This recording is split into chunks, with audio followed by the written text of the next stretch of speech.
নমস্কার। আলোর পথে অনুষ্ঠানে প্রভু যীশু খ্রিস্টের মধুর নামে সকলকে স্বাগত। আপনি একটা সমস্যার মধ্যে পড়েছেন, আর কারো কাছে আপনি তা শেয়ার করতে পারছেন না, যার ফলে খ্রিস্টের আরাধনায় উপস্থিত থেকেও আপনি হৃদয় থেকে নয়, কেবলমাত্র মুখ থেকে ঈশ্বরের প্রশংসা করছেন। বিশ্বাস আপনার মধ্যে ভাঙা গড়া হচ্ছে। সমস্যাটি হলো ঈশ্বরের সংখ্যা নিয়ে।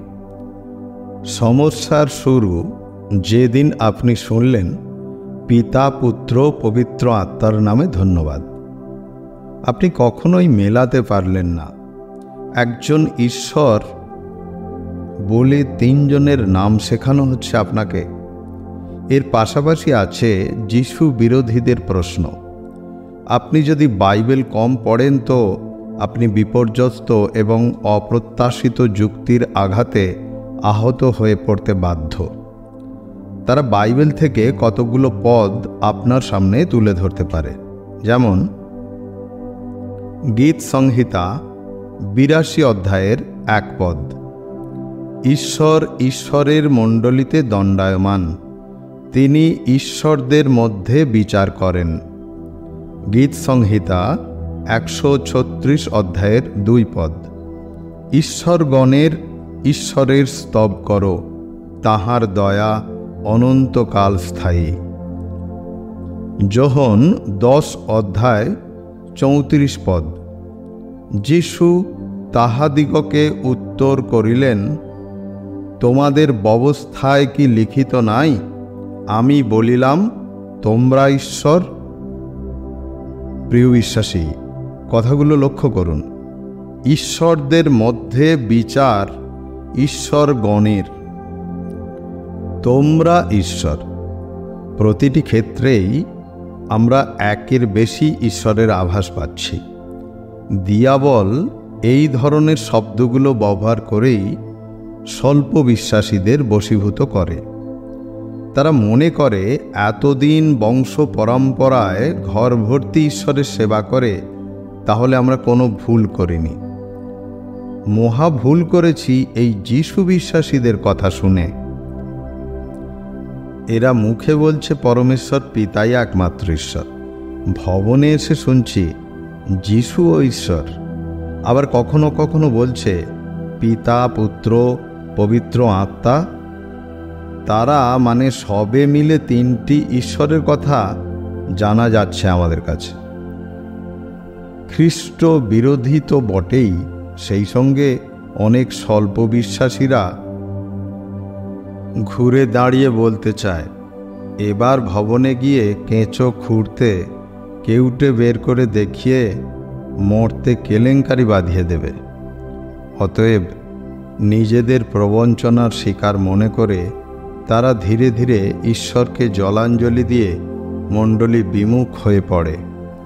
সমাজে এই ধরনের যে সমস্ত সম্মানীয় ব্যক্তিবর্গ আছেন, যারা অতীতে খ্রিস্ট বিশ্বাসী ছিলেন, পরবর্তী সময়ে এই ধরনের কোনো প্রশ্নের মুখোমুখি হয়ে অথবা মণ্ডলী বা চার্চে কোনো বিশেষ ব্যক্তির দ্বারা বিভিন্নভাবে সমস্যার মধ্যে পড়ে গিয়ে ঈশ্বর বিমুখ হয়েছেন এবং প্রকৃত পরাক্রমী ঈশ্বরের বিপক্ষে বিভিন্ন বিষয় নিয়ে আলোচনা করেন। কেউ কেউ আবার ইউটিউব চ্যানেল খুলে প্রভু যীশু এবং বাইবেলের বিভিন্ন বিষয় অসত্য, কাল্পনিক বলে প্রমাণ করবার চেষ্টা করেন। তাঁদের কাছে আমার স্বনির্বন্ধ আবেদন, সকলেই যে প্রভুতে বিশ্বাস করবে এমন নয়। যারা আসছে তাদের বাইবেল পড়তে দিন, তারপর সিদ্ধান্ত নিতে দিন। লোকের মুখে মুখে প্রচলিত নয়।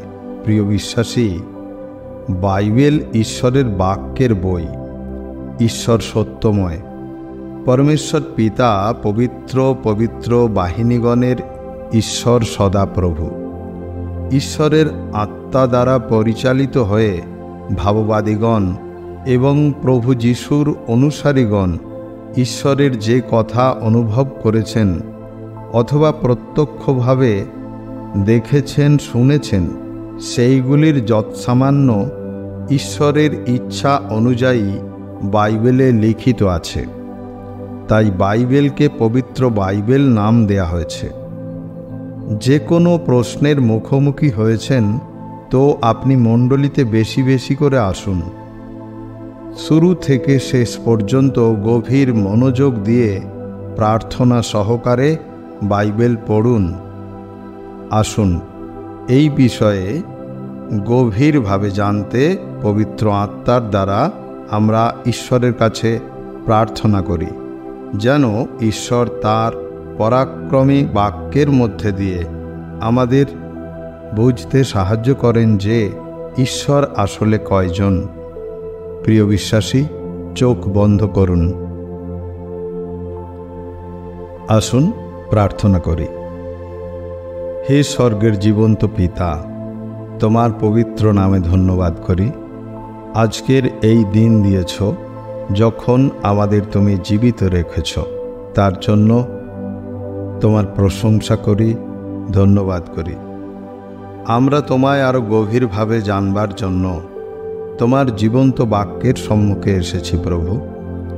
তুমি আমাদের তোমার পবিত্র আত্মার সহভাগিতা দান করো, যাতে তোমার বাক্যের নিগূঢ় তত্ত্ব আমরা বুঝতে পারি। হে প্রভু, তুমি আমাদের জানতে ও বুঝতে সাহায্য করো যে তুমি স্বর্গে এবং পৃথিবীতে তুমিই একমাত্র ঈশ্বর। তুমি আদি অনন্ত ঈশ্বর। তোমার আগেও কেউ আসেনি, পরেও কেউ আসবে না। শুনলে প্রার্থনা তোমার প্রিয় যিশু নামে চাইলাম। আমি বিশ্বাস করি তুমি আমাদের সকল প্রার্থনা শুনেছ এবং আমাদের তোমার বাক্য দিয়ে বলতে সাহায্য করেছ। আমেন। আসুন পবিত্র বাইবেল থেকে আমরা কয়েকটি পদ অধ্যয়ন করি। যাকব 2:19। তুমি বিশ্বাস করিতেছ যে ঈশ্বর এক, ভালোই করিতেছ। ভূতেরাও তাহা বিশ্বাস করে এবং ভয়ে কাঁপে। অর্থাৎ অশুচি আত্মারাও জানে ঈশ্বর একজন, কিন্তু মানুষ বুঝে উঠতে পারে না। 1 করন্থীয় 12:4-6 পদ লেখা আছে, অনুগ্রহ দান নানা প্রকার, কিন্তু আত্মা এক, এবং পরিচর্যা নানা প্রকার, কিন্তু প্রভু এক, এবং ক্রিয়াসাধক গুণ নানা প্রকার, কিন্তু ঈশ্বর এক। তিনি সকলেতে সকল ক্রিয়ার সাধনকর্তা। 6 পদে দেখলাম ঈশ্বর একজন, কিন্তু 4 পদে দেখলাম আত্মা এক, এবং 6 পদের শুরুতে প্রভু এক বলা আছে।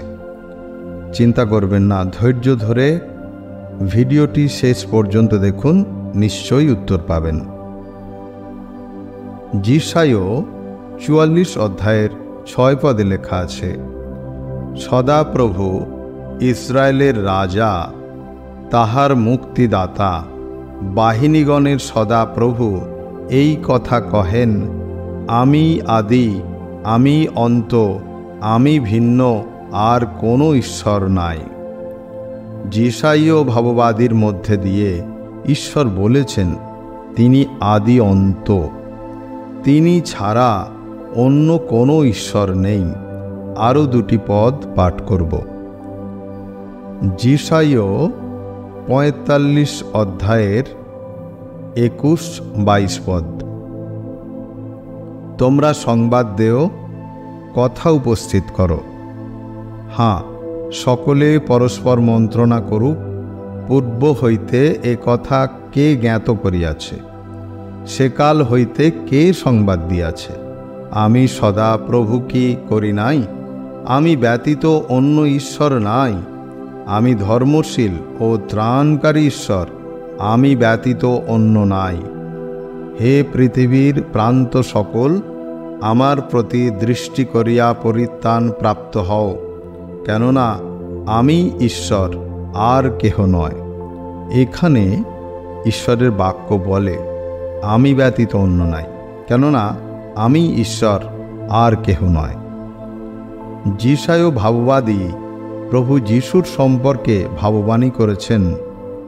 যিশায় 25 অধ্যায় 9 পদে, সেই দিন লোকে বলিবে, এই দেখো, ইনি আমাদের ঈশ্বর, আমরা ইহারই অপেক্ষায় ছিলাম, ইনি আমাদিগকে ত্রাণ করিবেন, ইনি সদা প্রভু, আমরা ইহার অপেক্ষায় ছিলাম, আমরা ইহার কৃত পরিত্রাণে উল্লসিত হইব, আনন্দ করিব। ইনি আমাদের ঈশ্বর, ইনি সদা প্রভু। হ্যাঁ, প্রভু যিশু স্বয়ং ঈশ্বর, মানুষ রূপে মানুষের মাঝে থেকেছেন। প্রিয় বিশ্বাসী, আবারও সেই পদগুলো দিয়ে দিয়াবল আমাদের প্ররোচিত করছে। সে শেখাচ্ছে বাইবেলের বাক্য পরস্পর বিরোধী, অর্থাৎ বাইবেল মিথ্যা। কারণ গীত সংহিতা 82 অধ্যায় 1 পদে লেখা আছে, তিনি ঈশ্বরদের মধ্যে বিচার করেন, অর্থাৎ ঈশ্বর অন্যান্য ঈশ্বরদের মধ্যে বিচার করেন। আবার গীত সংহিতা 136-এর 2 পদে লেখা আছে, ঈশ্বরগণের ঈশ্বরের স্তব করো। ঈশ্বরগণের অর্থাৎ অনেক ঈশ্বর, এবং তাদের উপরে আর একজন ঈশ্বর আছেন। প্রিয় বিশ্বাসী, সমাধান বাক্য থেকেই হবে। আসুন চেষ্টা করি। যোহন 10 অধ্যায় 35 পদ, যাহাদের নিকটে ঈশ্বরের বাক্য উপস্থিত হইয়াছিল, তিনি যদি তাহাদিগকে ঈশ্বর বলিলেন, আর শাস্ত্রের খণ্ডন তো হইতে পারে না। প্রভু যিশু ফরিসীদের প্রশ্নের উত্তরে বলেছেন, ঈশ্বরের বাক্য যাদের কাছে উপস্থিত হয়েছিল, ঈশ্বর অর্থাৎ পরমেশ্বর পিতা সেই সমস্ত পবিত্র লোকেদের ঈশ্বর বলেছেন। এখানে প্রভু যিশু দাউদের পদ উল্লেখ করেছেন। গীত সংহিতা 82 অধ্যায় 6 পদ, আমিই বলিয়াছি তোমরা ঈশ্বর, তোমরা সকলে পরাৎপরের সন্তান। তবে আমরা কি সব ভাববাদী? ঈশ্বরের দূতগণের আরাধনা করব? সিদ্ধান্ত ঈশ্বরের বাক্য থেকেই নিতে হবে। মথিলিখিত সুসমাচার 4 অধ্যায় 10 পদে লেখা আছে, তখন যিশু তাহাকে কহিলেন, দূর হও শয়তান, কেননা লেখা আছে, তোমার ঈশ্বর প্রভুকেই প্রণাম করিবে, কেবল তাহারই আরাধনা করিবে। কলসীয় 2 অধ্যায় 18 পদে লেখা আছে, নম্রতায় ও দূতগণের পূজায় স্বেচ্ছাচারী কোনো ব্যক্তি তোমাদিগকে বিজয় মুকুটে বঞ্চিত না করুক, সে যাহা যাহা দেখিয়াছে সেইগুলিতেই বিচরণ করে, আপন মাংসময় মনের গর্বে বৃথা গর্বিত হয়। অর্থাৎ প্রিয় বিশ্বাসী, দূতগণের পূজাকারীরা স্বেচ্ছাচারী। তারা যেন কোনো মতেই যুক্তিজালে ফাঁসিয়ে খ্রিস্ট বিশ্বাসীদের পরিত্রাণের যে বিজয় মুকুট, সেটা থেকে বঞ্চিত না করে। অর্থাৎ আমাদের পরমেশ্বর পিতা, যিনি আকাশ ও পৃথিবীর নির্মাণকর্তা, তার নামে ছাড়া আর কারো নামে মাথা নত করার কোনো জায়গা বা সুযোগ নেই। পিতরের দ্বিতীয় পত্র 2 অধ্যায় 11 পদে লেখা আছে, স্বর্গদূতগণ যদিও বলে ও পরাক্রমে মহত্তর, তথাপি প্রভুর কাছে তাহারাও উহাদের বিরুদ্ধে নিন্দাপূর্ণ বিচার উপস্থিত করে না। দ্বিতীয় বিবরণী 4 অধ্যায় 39 পদে লেখা আছে, অতএব অদ্য জ্ঞাত হও, মনে রাখো যে উপরিস্থ স্বর্গে ও নিচস্থ পৃথিবীতে সদা প্রভুই ঈশ্বর, অন্য কেহ নাই। দ্বিতীয় বিবরণী 11 অধ্যায় 13 পদে লেখা আছে, আর আমি অদ্য তোমাদিগকে যে সকল আজ্ঞা দিতেছি, তোমরা যদি যত্নপূর্বক তাহা শুনিয়া তোমাদের সমস্ত হৃদয় ও সমস্ত প্রাণের সহিত তোমাদের ঈশ্বর সদাপ্রভুকে প্রেম ও তাঁহার সেবা করো। যোহন 10:30 লেখা আছে, আমি ও পিতা আমরা এক। যখন যীশু এবং পরমেশ্বর পিতা একজনই, তখন একাধিক ঈশ্বরের খোঁজ করাটা নির্বুদ্ধিতার কাজ বলেই মনে হয়। তার কারণ বাইবেল আমাদের সাক্ষ্য দেয়, যোহন লিখিত সুসমাচার 1:1-2 আদিতে বাক্য ছিলেন এবং বাক্য ঈশ্বরের কাছে ছিলেন এবং বাক্য ঈশ্বর ছিলেন। তিনি আদিতে ঈশ্বরের কাছে ছিলেন।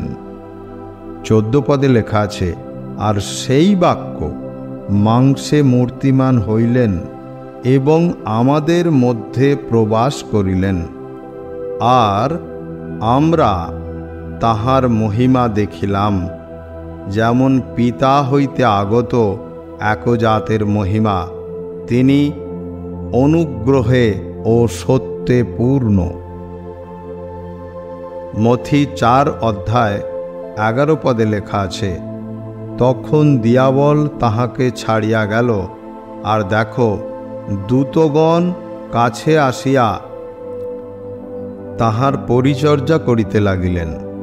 প্রিয় বিশ্বাসী, পদগুলির মধ্যে দিয়ে আমরা দেখলাম পরমেশ্বর পিতা সদাপ্রভু, যিনি স্বর্গের ঈশ্বর, তিনি পৃথিবীতে মানুষের মাঝে মানুষ রূপে অবতীর্ণ হলেন এবং তিনি যীশু নাম ধারণ করলেন। অর্থাৎ ঈশ্বরের বাক্য বলে, যে আমাকে দেখিয়াছে সে পিতাকে দেখিয়াছে। যদিও বিশ্বাস করা গেল ঈশ্বর একজন, প্রভু যীশু যিনি পৃথিবীতে মানুষের মাঝে জন্মগ্রহণ করেছিলেন, তিনি ঈশ্বরই ছিলেন, কিন্তু পবিত্র আত্মা এটি কোথা থেকে এলো?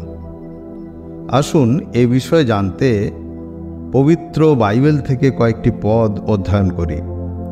করন্থীয়দের প্রতি প্রেরিত পৌলের 2 পত্র 3:17 লেখা আছে, আর প্রভুই সেই আত্মা, এবং যেখানে প্রভুর আত্মা সেইখানেই স্বাধীনতা।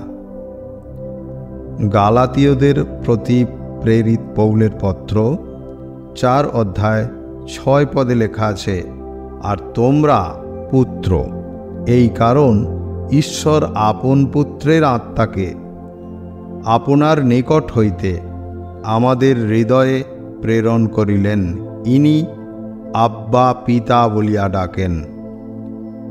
এই বিশ্বাসী ইতিমধ্যে আমরা জেনেছি প্রভু যীশু এবং পরমেশ্বর পিতা এক এবং অভিন্ন।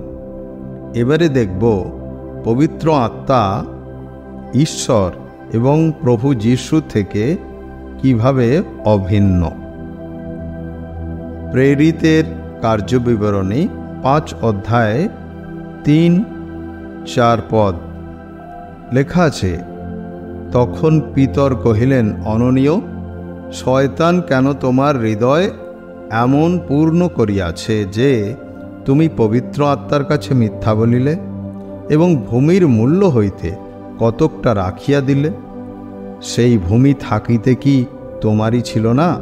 এবং সেই বিকৃত হইলে পর কি উহা তোমার নিজ অধিকারে ছিল না? তবে এমন বিষয় তোমার হৃদয়ে কেন ধারণ করিলে? তুমি মনুষ্যদের কাছে মিথ্যা কথা কহিলে, এমন নয়, ঈশ্বরেরই কাছে কহিলে। এই পদটিতে আমরা দেখতে পেলাম পবিত্রাত্মার কাছে মিথ্যা বলা মানে পরমেশ্বর পিতার কাছে অর্থাৎ ঈশ্বরের কাছে মিথ্যা বলা। অতএব আমাদের সিদ্ধান্ত নিতে হবে যে যিনি পরমেশ্বর পিতা তিনি পবিত্র আত্মা। তাই প্রভু যীশু তার শিষ্যদের সুসমাচার প্রচারের ক্ষেত্রে যখন জগতের সমগ্র মানবজাতির কাছে প্রেরণ করছে, তখন 3টি নামেতে গুরুত্ব দেবার কথা বলা হয়েছে। মথি লিখিত সুসমাচার 28 অধ্যায় 19 পদে লেখা আছে, অতএব তোমরা গিয়া সমুদয় জাতিকে শিষ্য করো, পিতার ও পুত্রের ও পবিত্র আত্মার নামে তাহাদিগকে ব্যাপটাইজ করো। প্রিয় বিশ্বাসী, আমি বিশ্বাস করি বাক্যের মধ্যে দিয়ে ঈশ্বরের রব আপনি শুনতে পেয়েছেন। সদাপ্রভুই ঈশ্বর, সদাপ্রভুই যিশু, যিশুই ঈশ্বর, যিনি আকাশ ও পৃথিবীর নির্মাণকর্তা, তিনি পরমেশ্বর। আর প্রভু যিশুই বর্তমানে পবিত্র আত্মা রূপে আমাদের সকল ক্ষেত্রে কার্য পরিচালনা করে। মথি লিখিত সুসমাচার 28 অধ্যায় 20 পদে লেখা আছে, আমি তোমাদিগকে যাহা যাহা আজ্ঞা করিয়াছি সেই সমস্ত পালন করিতে তাহাদিগকে শিক্ষা দেও। আর দেখো, আমি যুগান্ত পর্যন্ত প্রতিদিন তোমাদের সঙ্গে আছি। অতএব প্রিয় বিশ্বাসী, ঈশ্বর একজনই। তাকে পিতা, পুত্র, পবিত্র আত্মা এই 3টি নামে আমরা পেতে পারি। তিনি আদি অনন্ত ঈশ্বর, তিনি ঈশ্বর গণের ঈশ্বর। আজ এই পর্যন্তই। সবাই ভালো থাকবেন। জয় যিশু।